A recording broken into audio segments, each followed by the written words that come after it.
Ardon Jashari ka folur për Milan TV pas humbjes 3-2 të Milanit në miqësore ndaj Virtus Entella, duke shprehur emocionet e rikthimit të tij në formacionin titullar, një rikthim i gjatë pritur pas dëmtimit që e mbajti jashtë për mbi 2 muaj.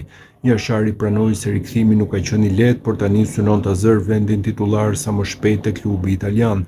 Ka qenë një rrugë e gjatë për të ardhur deri këtu, sidomos pas periudhës së ngarkuar të merkatos dhe dëmtimit serioz. Pas rreth 3 muajsh është fantastike të jem sërish në fushë në minuta e parë, dhe nëse është vetëm një miqësore, është një ndjenjë shumë e mirë. Është gjithmonë pak e vështirë të nisësh sërish pas kaq kohësh dhe në fusha të tilla akoma më shumë, por më kishte marrë malli për futboll. Sot e rëndësishmja ishte të gjeja ndjesitë e duhura, të bëja gjëra të mira me topin dhe të vrapoja shumë për ekipin.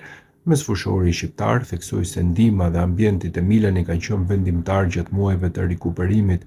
Kjo ndeshje ishte shumë e rëndësishme. Trajneri Massimiliano Allegri dhe shokët e ekipit më kanë ndihmuar shumë. Gjatë dëmtimit kam marrë shumë mesazhe dhe edhe kur stërvitesha vetëm në Milanello e ndjeja mbështetjen e tyre.